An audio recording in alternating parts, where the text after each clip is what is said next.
भक्तवृन्दसमन्वितं श्रीचैतन्यप्रभुं वन्दे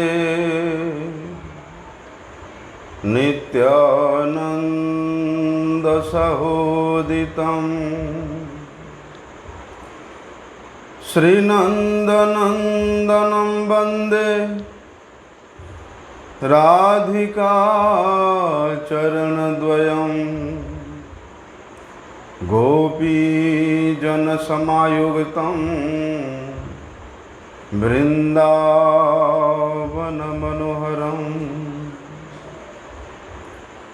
गुरवे गौरचन्द्राय राधिकाय तदालये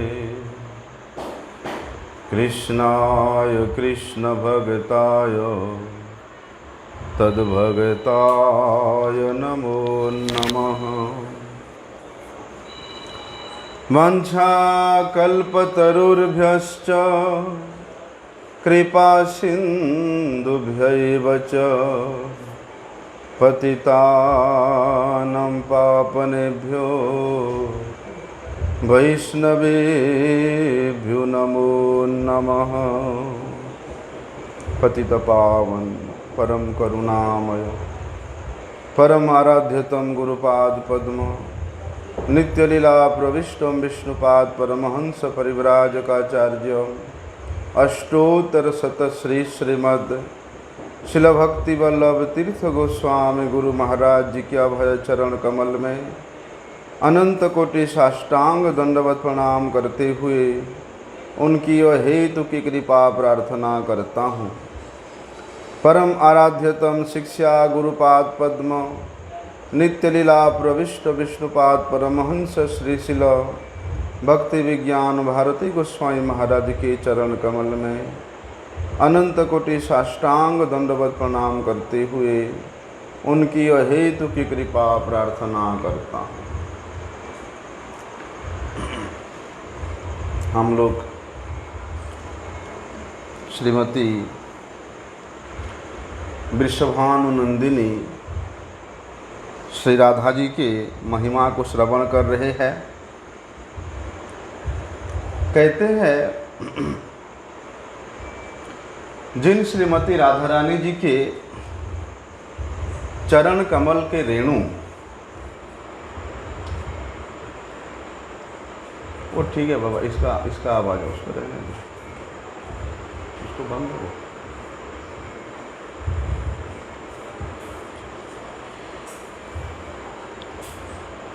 उनके चरण कमल के रेणु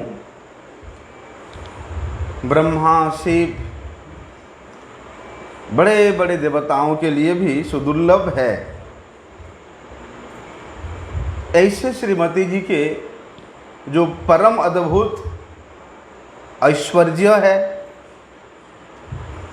ऐश्वर्यवती है, और जिनके कृपा दृष्टि का एक कण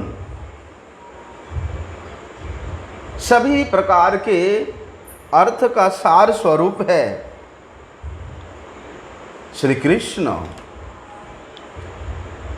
उनके प्रति साधक का, भक्त का अजस्र रूप में आकर्षण अथवा उनके प्रति प्रेम का परिवर्धित होती है।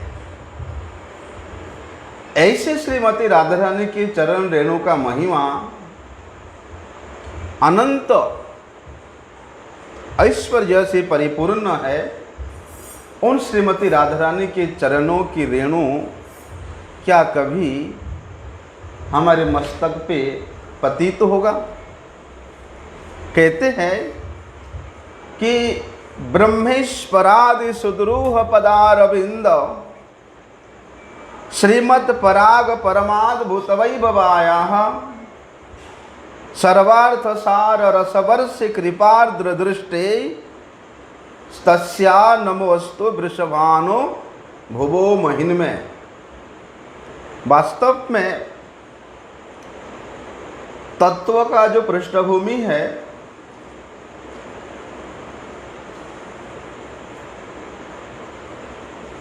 अथवा तत्व या सिद्धांत ही ये रस का प्रतिष्ठान का एक मुख्य स्थल है। जहाँ पर सिद्धांत का अभाव है, जहाँ पर तत्व का अभाव है, वहाँ पर लीला रस में या लीला रस को आस्वादन करने में विशेष कुछ सुख का अनुभव नहीं होता। इसलिए कहते हैं कि चित्त दृढ़ करिल आगे महिमा ज्ञान हईते। जब तक साधक का चित्त में ये दृढ़ता नहीं रहता है, जिनके विषय में हम लोग श्रवण कर रहे हैं, जिनके विषय में हम लोग कुछ जानने का प्रयास कर रहे हैं, उनके प्रति यद्यपि चित्त का दृढ़ता नहीं रहेगा तो उस वस्तु का जो वास्तविक ज्ञान है, वास्तविक महिमा है, उसका ज्ञान भी होना असंभव है। इसलिए तत्व के पृष्ठभूमि पे खड़ा होकर के, सिद्धांत के पृष्ठभूमि पे, सिद्धांत के आधार पर खड़ा होकर के ये जो वृंदावनियम रसकेली वार्ताम है, इसको अनुभव करने का, हृदयंगम करने का संभव है, अन्यथा नहीं। इसलिए सिद्धांत बलिया चित्ते ना करो अलस। सिद्धांत के नाम से अगर आलस्यता करेंगे तो वास्तव नित्य वस्तु के तत्व को जानने में हम लोग पीछे रह जाएंगे। इसलिए श्री जीव गोस्वामी पाद जी बड़े सुंदर बात कहते हैं कि भगवान स्थावत असाधारण स्वरूप ऐश्वर्य माधुर्य तत्व विशेष। क्या कहते हैं? बोलते हैं ऐसे कौन एक असाधारण स्वरूप, ऐश्वर्य, माधुर्य से परिपूर्ण जो तत्व विशेष है, उसी का नाम ही भगवान है। जहाँ पर असाधारण स्वरूप है, उन स्वरूप का ऐश्वर्य है, माधुर्य है, परिपूर्णता रूप में ऐसा जो तत्व है, वे तत्व ही भगवान के नाम में ख्याति अर्जित किया है। ये उसका मुख्य कारण है। गौण कारण तो हम लोग श्रवण करते हैं कि समग्र ऐश्वर्यस्य विद्यस्य जसस श्रिय ज्ञान वैराग्य व सन्नाम भग इतिंगना।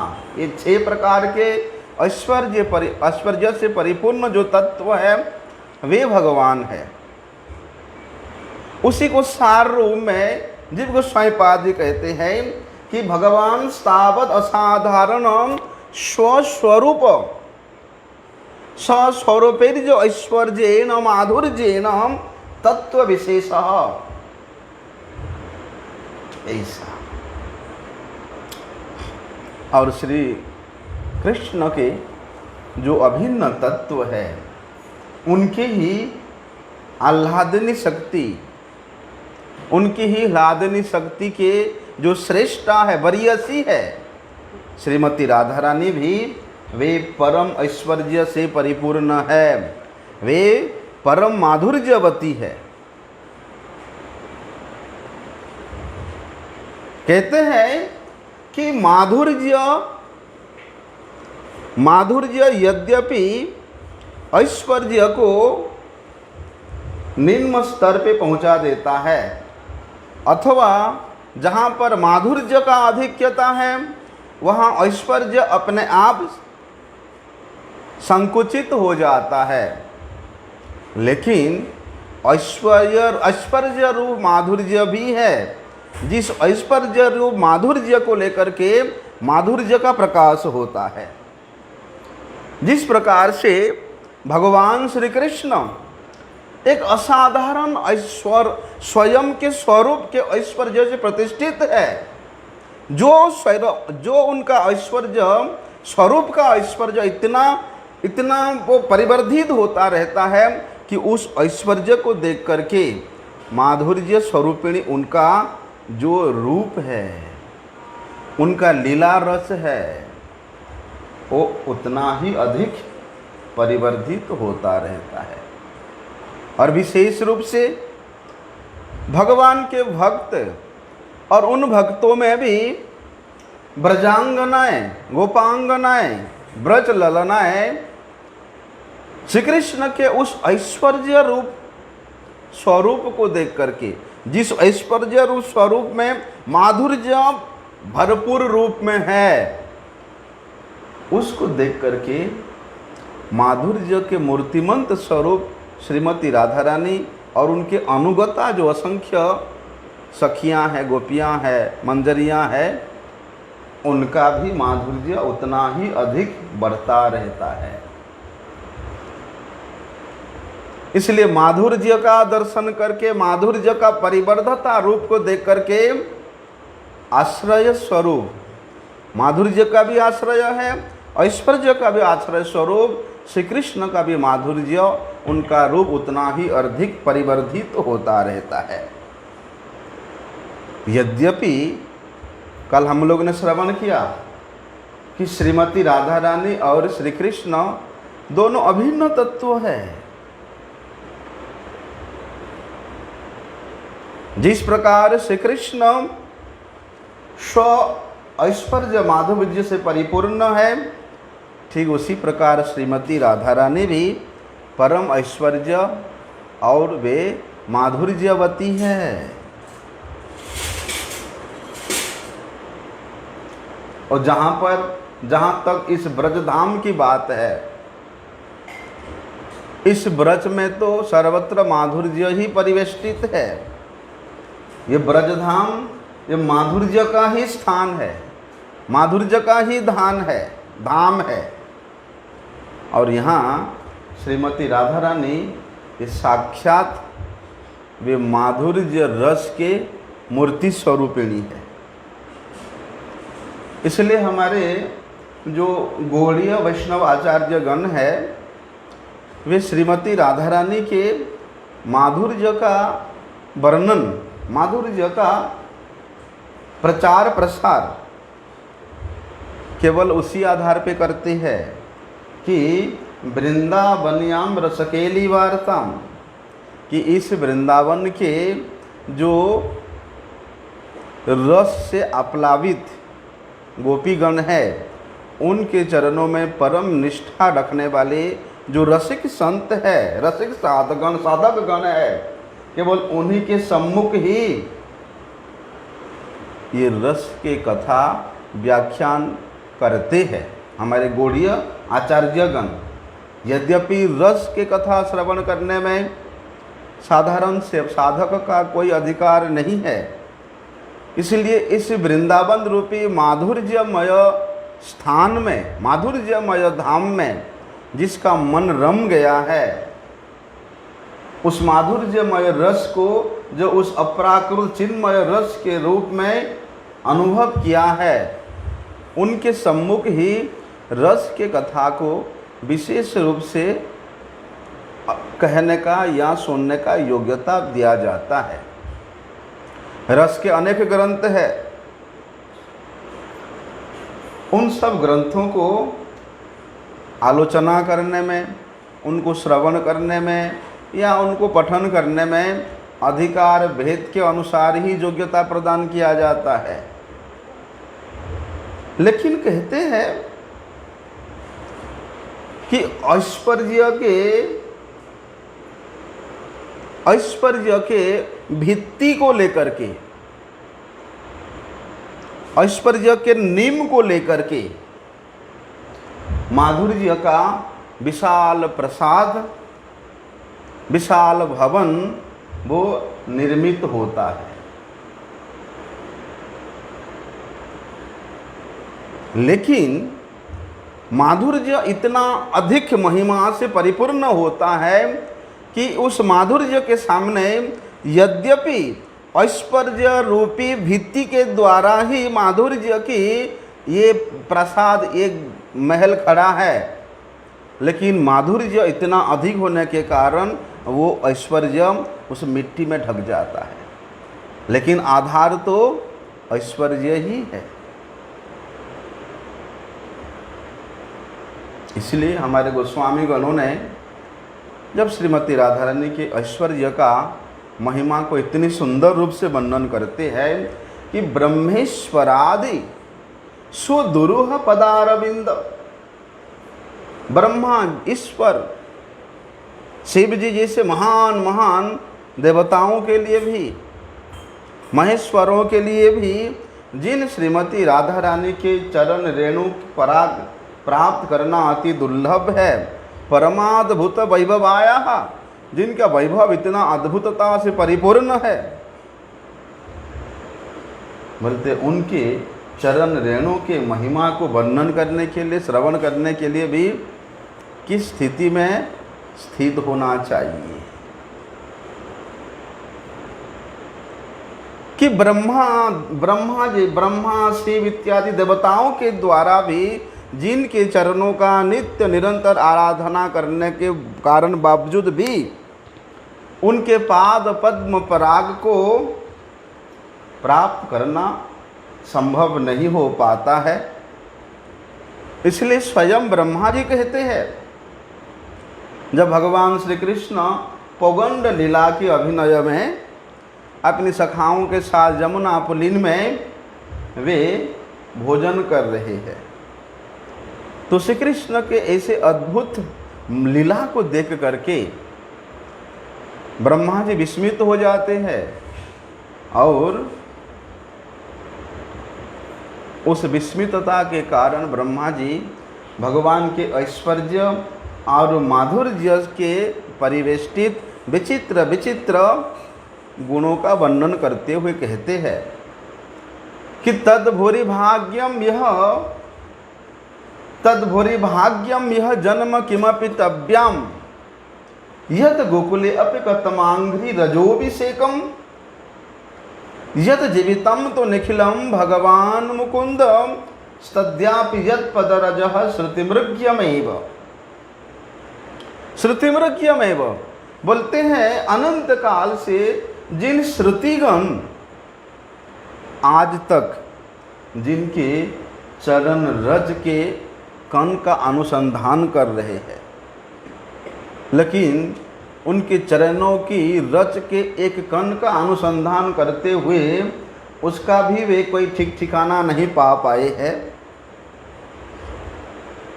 वही भगवान मुकुंद जिनके जीवन स्वरूप है, जिनके प्राण स्वरूप है, कौन है वो? अहो भाग्यम नंद गोप व्रज गोसाम यत मित्रम परमानंदम पूर्ण ब्रह्म सनातनम। उन ब्रजवासीगण, बोलते उन ब्रजवासियों में से कोई एक ब्रजवासी का, कोई एक ब्रजजन के चरण रेणु को अपने मस्तक पे यद्यपि मैं धारण कर पाऊं तो मेरा जन्म लेना सार्थक होगा। ब्रह्मा जी कहते हैं तब मैं ब्रह्मा के रूप में जन्म लिया हूं, तब मेरा जन्म सार्थक होगा, तब जाके मैं सोचूंगा कि मेरा सौभाग्य का उदय हुआ है। कौन कह रहा है? स्वयं ब्रह्मा जी कह रहे हैं कि हे प्रभु आपकी कृपा से जैसे मेरा इस प्रकार का जन्म हो ब्रज में। किस प्रकार का? देखो, विश्वनाथ चक्रधीपाद जी ब्रह्मा जी के स्तव के ये श्लोक का बड़े सुंदर अर्थ करते हैं। क्या कहते हैं ब्रह्मा जी इन ब्रजजनों के, इन ब्रजवासियों के, इन गोपगणों के सौभाग्य का दर्शन करके विस्तंभित हो जाते हैं। आहा, क्या सौभाग्य है। कोई श्री कृष्ण को सखा के रूप में, कोई पुत्र के रूप में, कोई कांत के रूप में प्राप्त किए हैं। इन ब्रजवासियों का क्या सौभाग्य है। अहोभाग्यम अहोभाग्यम नंद गोप ब्रजोकसम। तो उनके ये सौभाग्य को देख करके ब्रह्मा जी के मन में भी लोभ होता है, क्या मुझे भी इन गोप गणों के, इन ब्रजजनों के चरण रेणु प्राप्त हो सकता है। क्या मैं भी इन ब्रजवासियों के चरण रेणु से अपने शरीर को अभिषिक्त कर पाऊंगा। ऐसा वे कामना कर रहे हैं। लेकिन कहते हैं इन ब्रजवासियों के चरणों के रेणु को अपने मस्तक पे धारण करने के लिए भी ब्रह्मा जी साहस नहीं जुटा पा रहे हैं। यद गोकुले अपि कतमांघ्रि रजोभिषेकम, बोलते ये गोकुल के जो सबसे निम्न स्तर में रहने वाले जो नीच जाति है, उन नीच जाति के घर के सामने अगर मैं प्रस्तर के रूप में भी जन्म ले लूं, तो उनके घर से निकलते हुए या बाहर से घर में प्रवेश करते हुए उनके चरणों का मुझे स्पर्श करने का सौभाग्य मिलेगा। उनके घर के द्वार में प्रस्तर के रूप में जन्म लेने का भी वे आशा कर रहे, कामना कर रहे हैं, प्रार्थना कर रहे हैं। और देखो, उन ब्रह्मा के लिए रस के आगार स्वरूप प्रेमवती वृषभानु नंदिनी श्रीमती राधा रानी के चरण दर्शन करना, उनके चरणों के रेणु को प्राप्त करना क्या संभव है? ब्रह्मा जी यहाँ कामना कर रहे हैं कि इन ब्रजजनों के, इन गोप गणों के चरणों के रेणु में अवगाहन करने का मैं साहस नहीं जुटा पा रहा हूँ। इसलिए गोकुल के निम्न स्तर में, निम्न जाति के रहने वाले जो सबसे नीच है, नीच जाति है, उनके घर के सामने एक प्रस्तर के रूप में जन्म लेने का कामना कर रहे हैं। तो फिर वृषभानु नंदिनी श्रीमती राधा रानी के चरणों की रेणु को प्राप्त करने का साहस ब्रह्मा जी कैसे कर सकते हैं? कहते हैं वृषभानु नंदिनी श्रीमती राधा रानी के चरणों के रेणु भी ब्रह्मा जी के लिए अति दुर्लभ है। स्वयं महादेव जी उस गोपियों के चरणों की रेणु प्राप्त करने की आशा लेकर के वे गोपीश्वर के रूप में ब्रज में निवास कर रहे हैं।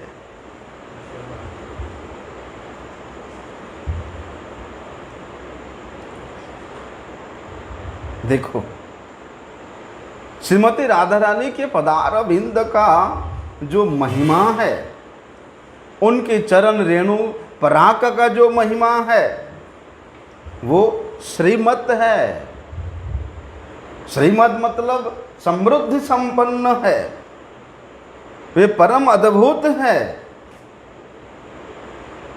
अरे जो लक्ष्मी देवी, परम वैभवा लक्ष्मी देवी, वे भी इन ब्रज गोपियों के, श्रीमती राधा रानी के चरण रेणु पराग प्राप्त करने के लिए भी, उनके लिए भी दुर्लभ है। वर्णन आता है श्रीमद् भागवत में कि कस्यानुभावो अस्य न देवः विद्महे। जब भगवान काल्य नाग का दमन करते हैं, तब नाग पत्नियां भगवान के सामने प्रार्थना करते हैं कि कस्यानुभावो अस्य न देव विद्महे, कि हे प्रभु लक्ष्मी देवी इस वृंदावन में आपके चरणों की रेणु प्राप्त करने का आशा लेकर के स्वयं उनके पति नारायण के अंग संग स्वरूप संपत्ति को भी स्वेच्छा से परित्याग करके यहाँ बेलवन में वृंदावन में आकर के दुश्चर तपस्या कर रहे हैं, किंतु इतने कालों से तपस्या करने के बावजूद भी वे अभी तक आपको आपके संग प्राप्त आपका दर्शन प्राप्त करने का सक्षम नहीं हो पाए हैं।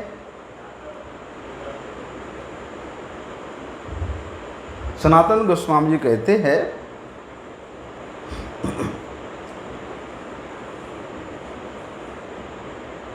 कि वे ही विपुल ऐश्वर्य के जो रानी है लक्ष्मी देवी, वे भी माधुर्यमयी श्रीमती राधा रानी के चरण रेणु का आराधना करने का भी सामर्थ्य नहीं रखती है। इसीलिए लक्ष्मी देवी के लिए भी गोविंद का कृपा प्राप्त करना असंभव है, संभव पर ही नहीं है।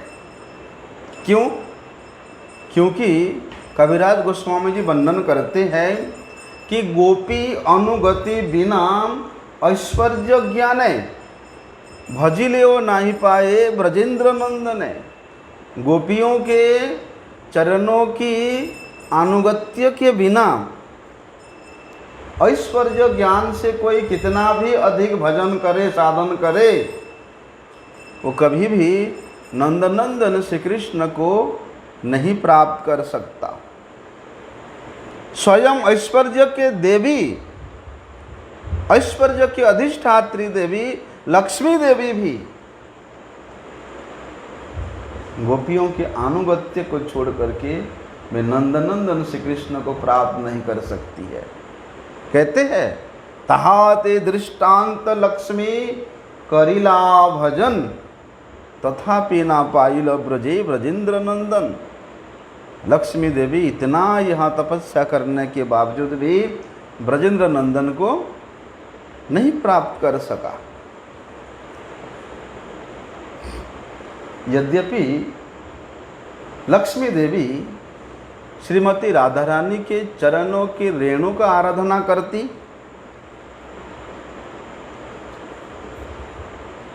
तो उनको अवश्य श्री कृष्ण का संग प्राप्त होता। राधा रानी लक्ष्मी देवी का जो अंश है तो दोनों में भिन्न है। लक्ष्मी देवी ऐश्वर्य की मूर्ति है, श्रीमती राधा रानी ये माधुर्य के प्रेमवती है। इसलिए लक्ष्मी देवी में भी समर्थ नहीं है। यद्यपि अनंत लक्ष्मियाँ श्रीमती राधा रानी की ही स्वरूप है, उनके ही अंग सृष्टि सृष्ट है, उनके ही शक्ति का अंश है, लेकिन श्रीमती राधा रानी और इन ब्रज गोपियाँ जब इस वृंदावन के माधुर्यमय भूमि पे लीला करते हैं तो यहाँ ऐश्वर्य का प्रवेश नहीं है। जब तक गोपियों के अनुगत्य को स्वीकार नहीं किया जाए, माधुर्य में जो ऐश्वर्य है, माधुर्य में ऐश्वर्य नहीं ऐसी बात नहीं है, माधुर्य में परम ऐश्वर्य है, लेकिन ये ऐश्वर्य वृंदावन का ऐश्वर्य है, वैकुंठ का ऐश्वर्य या द्वारिका का ऐश्वर्य या मथुरा का ऐश्वर्य नहीं है। ऐसा ये योग माया के द्वारा ऐश्वर्यान्वित है ये ब्रजधाम। लेकिन लक्ष्मी देवी यद्यपि गोपियों के अनुगत्य को स्वीकार करके गोपियों के निर्देश के अनुसार वे श्रीमती राधा रानी के चरणों के रेणु की आराधना करती, तो वे गोविंद संग लाभ अवश्य प्राप्त करती। लेकिन गोपियों से संबंध नहीं होने के कारण, गोपियों के अनुगत्य के अभाव के कारण वे अद्यापि हो तपस्या करने के बावजूद भी उनका तपस्या सिद्ध नहीं हुई है, सिद्धि प्राप्त नहीं है। इसीलिए श्रीमती राधा रानी के चरणों की रेणु उस वैकुंठेश्वरी लक्ष्मी जी के लिए भी परम दुर्लभ है, चिर दुर्लभ है। ऐसा ब्रह्मेश्वरादि ये शब्द के द्वारा मतलब जितने भी ये श्रेणी का महापुरुष है, ये श्रेणी का देवता गण है। यहाँ उद्धव को भी समझाता है। उद्धव जी ब्रज में आए और आकर के गोपियों के, श्रीमती राधा रानी के उस महिमा को दर्शन किया और उन गोपियों के महिमा को दर्शन करके उद्धव जी विस्मित हो जाते हैं। और वे भी एक दिन कहते थे कि मैं बृहस्पति का शिष्य हूँ, मैं द्वारिकानाथ भगवान द्वारिकेश की मैं सखा हूँ, लेकिन आज इस वृंदावन के माधुर्यमय भूमि में आकर के माधुर्य स्वरूपिणी उन गोपियों के महिमा का दर्शन करके उन गोपियों के चरण रेणु को भी प्राप्त करने के लिए अपने आप को अयोग्य समझते हैं। गोपियों के चरणों के रेणु को वे दूर से वंदना करते हैं और कहते हैं कि उन चरणों के रेणु के द्वारा अभिषिक्त करके, किस प्रकार से कि यहाँ तृण के रूप में, गुल्म के रूप में, लता पता के रूप में जन्म लेने का प्रार्थना करते हैं। ऐसा इसलिए गोपियों में श्रेष्ठा श्रीमती राधा रानी का पद रेणु, चरण रेणु ये अत्यंत परम दुर्लभ है। ऐसे महिमा से महिमान्वित है वृषभानुनंदिनी श्रीमती राधा जी के चरणों की रेणु का।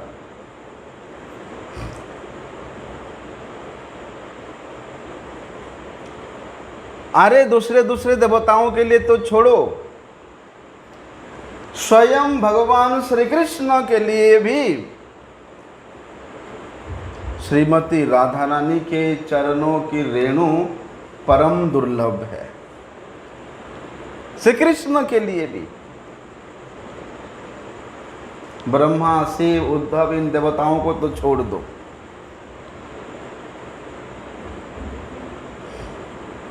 क्योंकि जो दुर्लभ वस्तु होता है ना, उसको प्राप्त करने के लिए प्रायशः मन में स्पृहा होता है, कामना होता है।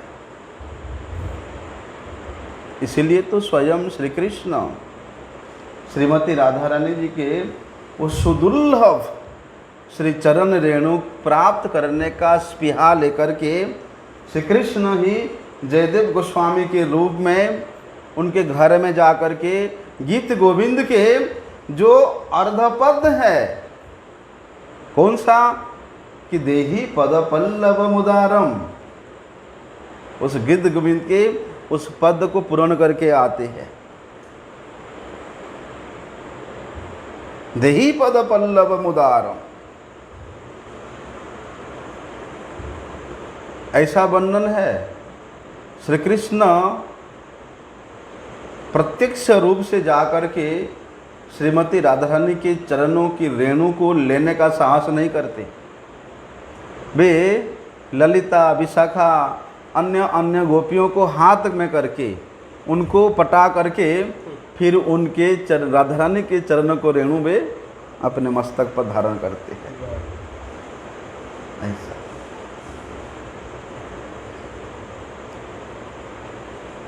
बोलते राधा रानी के चरणों को रेणु को श्री कृष्ण अपने मस्तक पे धारण करके तभी वे रसिकेंद्र मौली के नाम से परिचित हुए हैं। राधा रानी के चरणों के रेणु को अपने मस्तक पे धारण करके उनके यश का अपकर्ष नहीं हुआ है, वरम परम उत्कर्ष हुआ है। उनके भगवान के भगवत्ता का यही तो प्राण वस्तु है कि देही पद पल्लव मुदारम।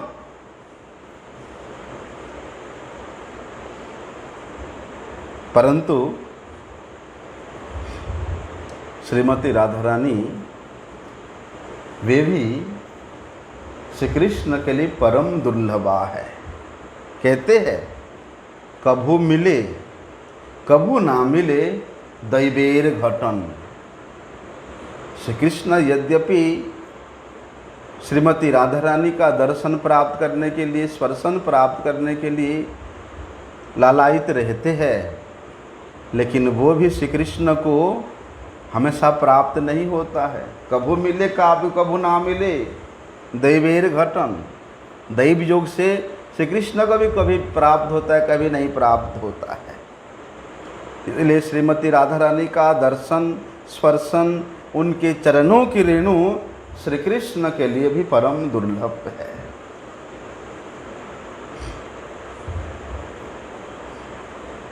ये शास्त्र का प्रमाण है। भगवान श्री कृष्ण स्वयं उद्धव जी को कहते हैं कि अनुव्रजाम्यहम नित्यम पुययेति अंघ्रि रेणुभिः,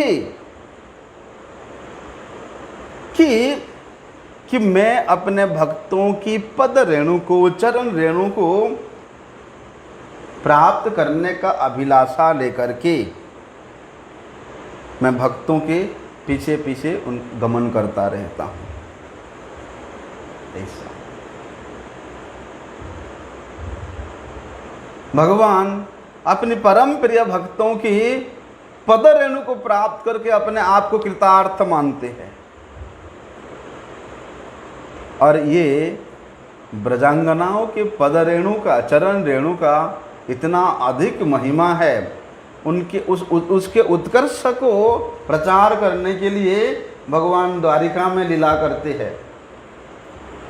क्या लीला करते हैं कि भगवान का सिर में दर्द होता है और द्वारिका में जितने बड़े बड़े वैद्य थे सब हार के चले गए, किसी का कोई दवाई काम नहीं आया।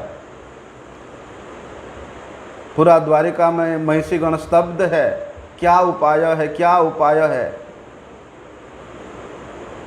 नारद जी आते हैं, नारद जी को कहते हैं, नारद जी यद्यपि कोई भक्त मेरे अपना जन अपने चरणों की रेणु, अपने चरणों की धूल मेरे माथे पे दे दे, तब जाके मेरा ये दूर होगा।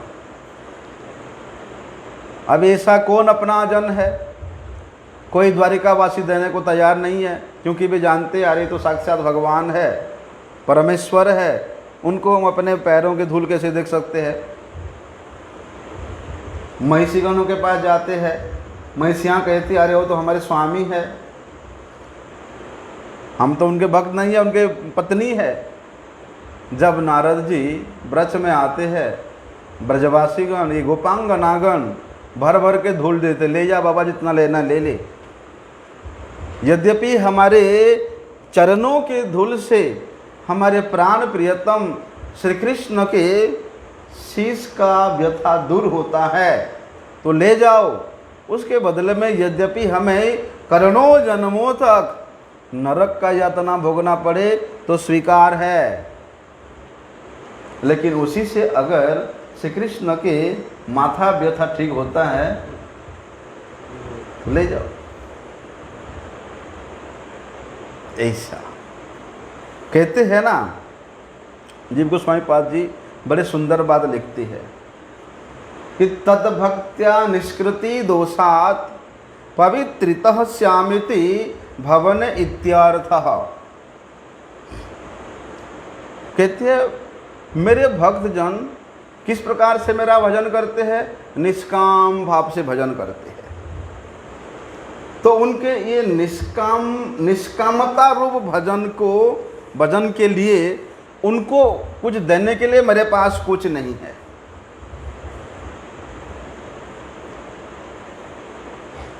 जहाँ निष्कामता स्वरूप भजन होता है वहाँ भगवान के पास देने के लिए कोई वस्तु होता नहीं है।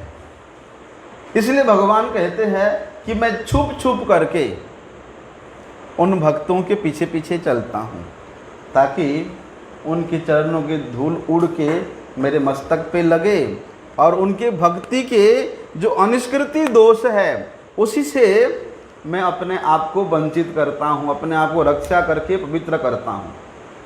क्योंकि उसका तो कुछ मांग है नहीं, वो तो केवल मेरे प्रीति विधानार्थ, मेरे सुखार्थ मेरा सेवा करता है, उसके तक कोई कामना नहीं है। तो फिर मैं उसको किस प्रकार से दे सकूं? यद्यपि प्रेम की बात है कि ददाति प्रतिगृह्णाति, लेना देना ही प्रेम है, तो मेरे पास उनको देने के लिए कुछ है ही नहीं। इसलिए क्या करता हूँ, छुप छुप के उनके चरणों की रेणु लेकर के उस दोष से, उस अनिष्कृति रूपी दोष से अपने आप को वंचित करता हूँ और अपने आप को पवित्र करता हूँ।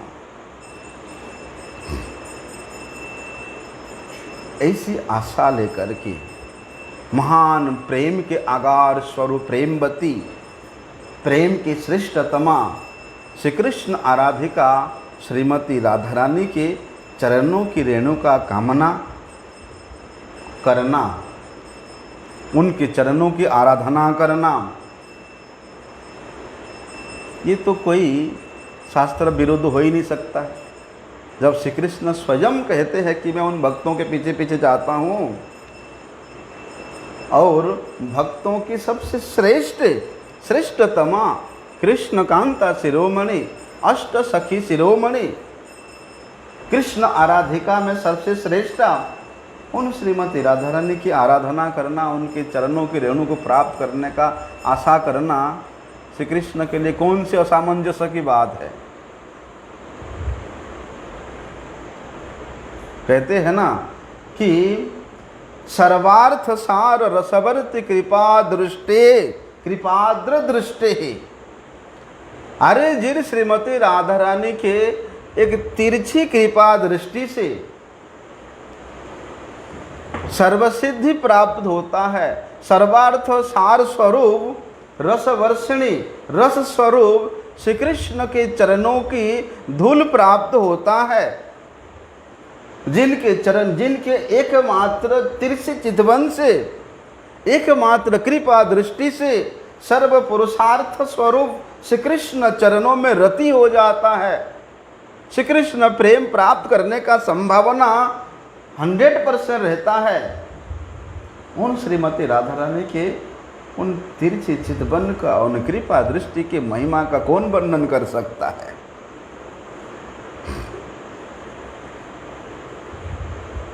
सभी प्रकार के पुरुषार्थ स्वरूप क्या है? श्री कृष्ण प्रेम। वे पुरुषार्थ स्वरूप श्री कृष्ण प्रेम को प्राप्त करने का एक ही पथ है, वो है श्रीमती राधा रानी की कृपा दृष्टि का पतित्व होना, निपतित्व होना। इसलिए कृष्ण प्रेम जो है इसको पंचम पुरुषार्थ के रूप में वर्णन करते हैं। कहते हैं ना, कृष्ण विषयक प्रेमा पंचम पुरुषार्थ, जार आगे तृण तुल्य चारि पुरुषार्थ। श्री कृष्ण प्रेम इतनी उत्कर्षता को प्राप्त करता है कि जिसके आगे धर्म अर्थ काम मोक्ष रूप जो 4 पुरुषार्थ है वो तृण के समान दिखाई देता है। पंचम पुरुषार्थ प्रेमानंदमृत सिंधु, मोक्षादि आनंद जार नहीं एक बिंदु। और जहाँ पंचम पुरुषार्थ भगवत प्रेम, श्री कृष्ण प्रेम की बात है, वो तो अमृत के सागर स्वरूप है। और उस प्रेम के सागर स्वरूप में मोक्ष प्राप्ति में जो आनंद है उसके एक बिंदु के बराबर भी नहीं हो सकता है। इसलिए श्री कृष्ण प्रेम क्या करते हैं? भक्त को अनंत अरबोध श्री कृष्ण प्रेम माधुरी आस्वादन करने का सौभाग्य प्रदान करते हैं और उसको धन्याति धन्य करते हैं। इसलिए पंचम पुरुषार्थ ये प्रेम, ये महाधन है, ये श्रेष्ठ धन है, सर्वोत्कृष्ट धन है। पंचम पुरुषार्थ प्रेम महाधन, कृष्ण माधुर्य रस कराए आस्वादन। श्री कृष्ण के माधुरिमा को आस्वादन कराने का मुख्य कृष्ण प्रेम ही कराता है। प्रेमा होते होए कृष्ण निज भक्त बस, बोलते उस प्रेम के कारण श्री कृष्ण अपने भक्त के वशीभूतता को स्वीकार करते हैं, भक्त के वशीभूत हो जाते हैं। और प्रेमा होते पाई श्री कृष्ण सेवा सुख रस, प्रेम के कारण ही, प्रेम के द्वारा ही श्री कृष्ण सेवा सुख का जो रस है वो आस्वादन होता है।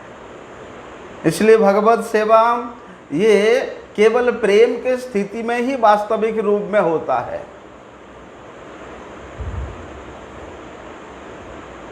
और उस प्रेम को प्राप्त करने का एकमात्र स्थान है कि यस्य पदारविंद चरण रेणु भी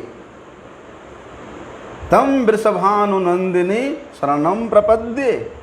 उन वृषभानुनंदिनी के चरणों की रेणु ही उस प्रेमा को प्राप्त कराने का एकमात्र सर्वश्रेष्ठ साधन है। कहते हैं कि श्रीमती राधा रानी की करुणा दृष्टि पड़ने मात्र से सभी पुरुषार्थ के सार स्वरूप श्री कृष्ण उस भक्त के पीछे पीछे धावमान होते हैं। क्यों? क्योंकि श्रीमती राधा रानी के नाम को श्रवण करने के लिए, श्रीमती राधा रानी के यश को श्रवण करने के लिए। अरे यश की श्रवण तो दूर की बात है, उनके महिमा की श्रवण तो दूर की बात है। यद्यपि किसी भक्त के मुख से रास शब्द भी उच्चारित होता है तो श्री कृष्ण का कान खड़ा हो जाता है और धा श्रवण करते ही वे तो उसके पीछे पीछे भागते हैं, राधा राधा राधा राधा राधा राधा, ऐसा।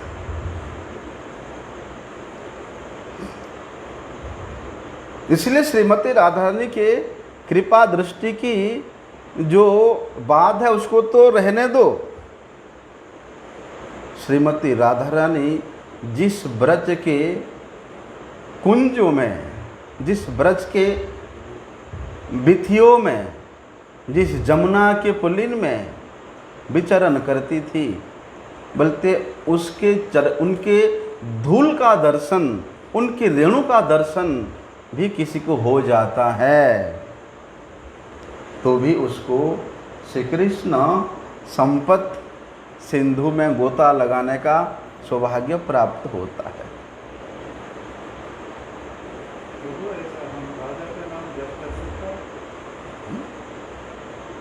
बिल्कुल कर सकता है प्रभु।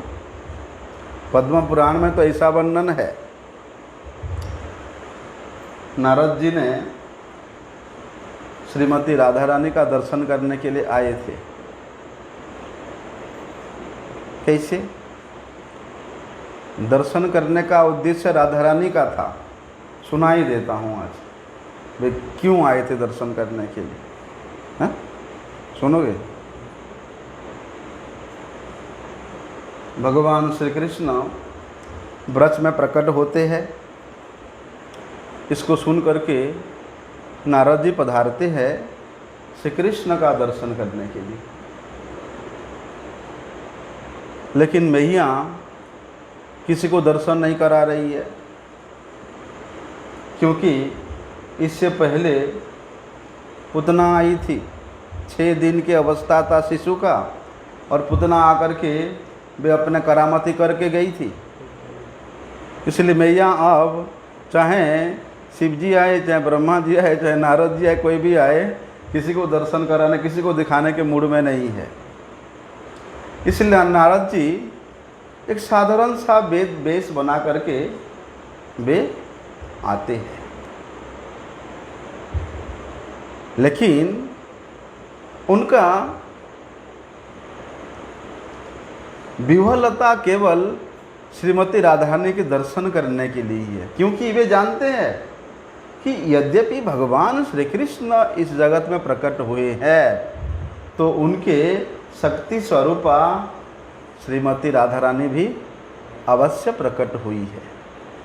इसलिए उस गोलोकेश्वरी रासेश्वरी राधा रानी यहाँ शिष्य रूप में प्रकट होकर के किस प्रकार सौंदर्य माधुर्य को प्रकाशित कर रही है, उसको देखने के लालसा लेकर के नारद जी पधारते हैं।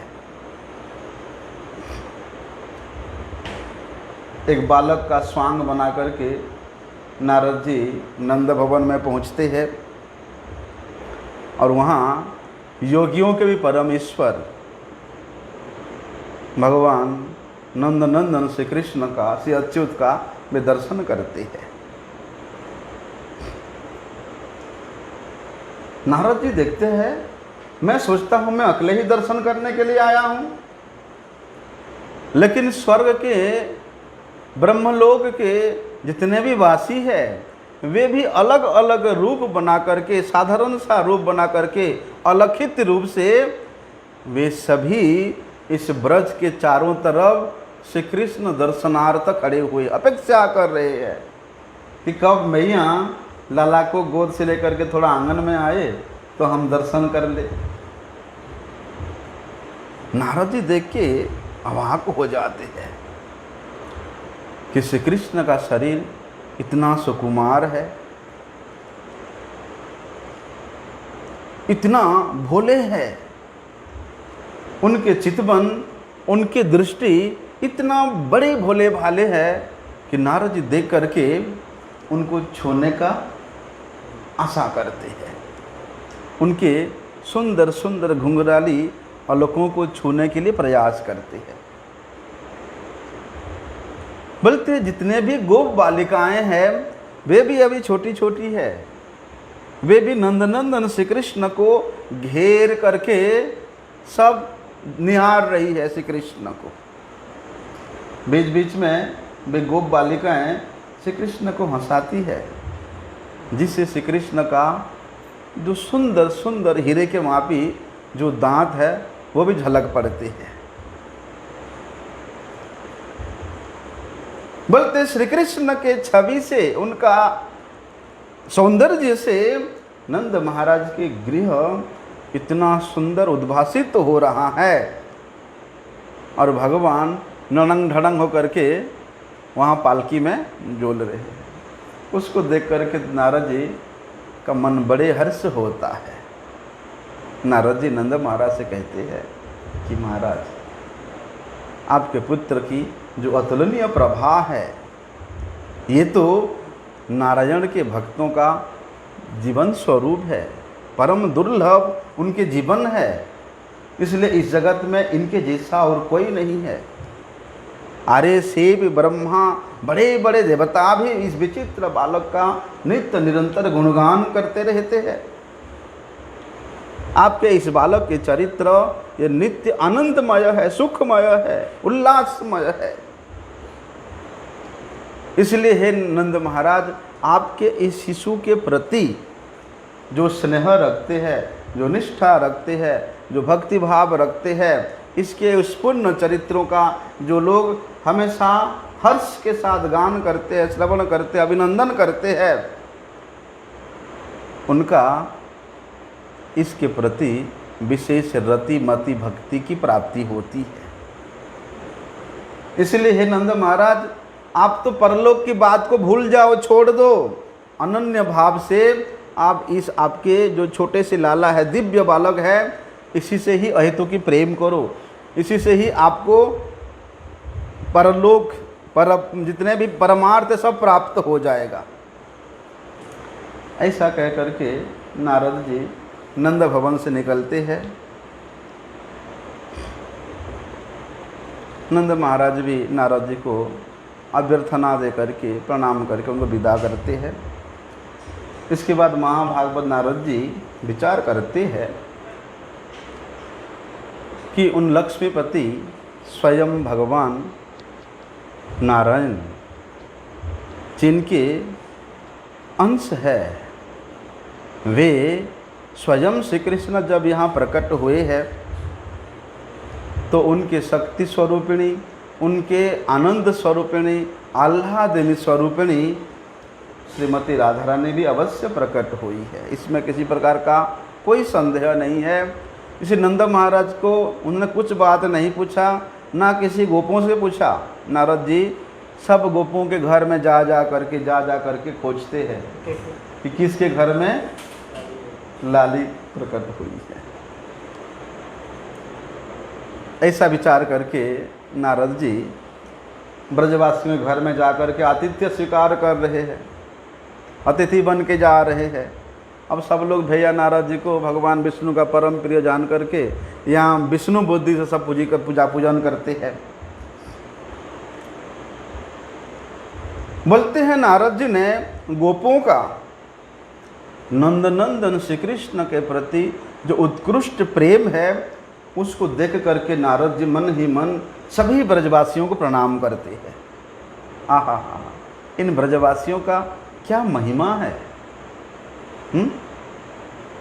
इनका क्या सौभाग्य है कि इनके बीच में साक्षात परमेश्वर भगवान खेला करते हैं, लीला करते हैं। उसके बाद नारद जी नंद महाराज के जो मित्र है महात्मा वृषभानु जी के घर में जाते हैं। वृषभानु महाराज भी नारद जी को देख करके स्वागत करते हैं, उनका विधिवत पूजा करते हैं और नारद जी से पूछते हैं कि हे भगवान, हे साधु, आप तो अपनी साधुता के कारण, अपनी धार्मिकता के कारण संपूर्ण संसार में आप विख्यात हो।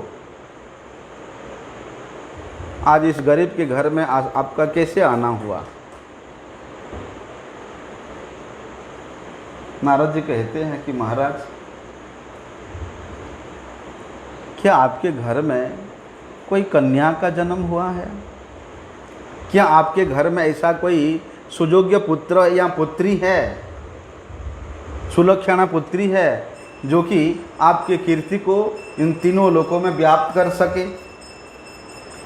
नारद जी के बात को सुन करके विश्वानु महाराज कहते हैं, हाँ, मेरा एक तेजस्वी पुत्र है, उसको ला करके नारद जी को दिए है, वो है सुबल। उसके बाद अपनी कन्या को दिखलाने के लिए विश्वानु महाराज नारद जी को घर के अंदर ले जाते हैं। घर के अंदर जाकर के नारद जी देखते हैं कि पृथ्वी पर लेटती हुई एक नन्ही सी दिव्य बालिका खेल रही है। नारद जी ने उस बालिका को अपनी गोद में उठा लिया।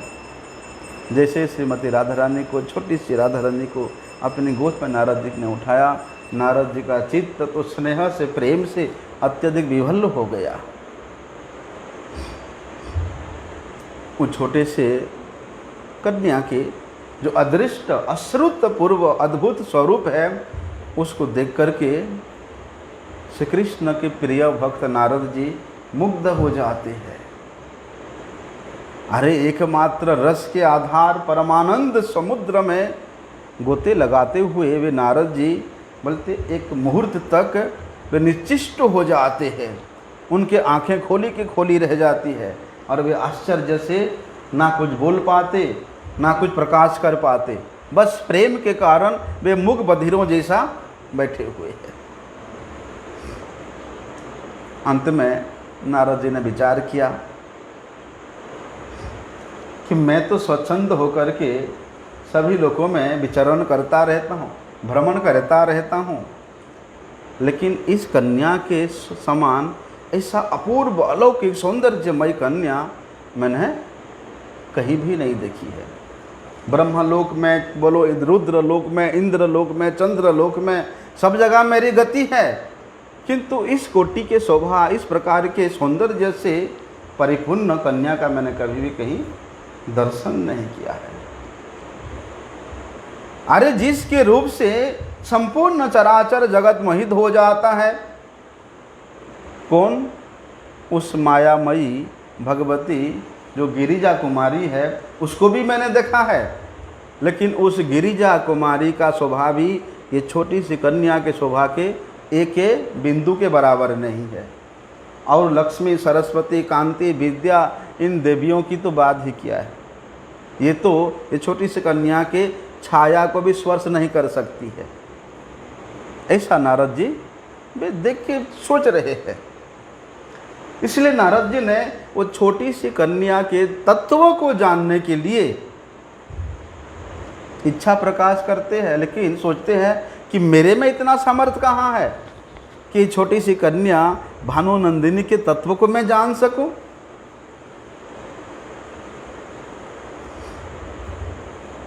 उस हरि बल्लभा को मैं जान सकूं। बोलते इसके तो एकमात्र दर्शन से गोविंद के चरण कमल में मेरे प्रेम की बुद्धि हुई है। श्रीमती राधा रानी के उस छोटी सी बालिका स्वरूप का दर्शन करके नारद जी के मन में श्री कृष्ण के प्रति प्रेम की सागर उमड़ रहा है।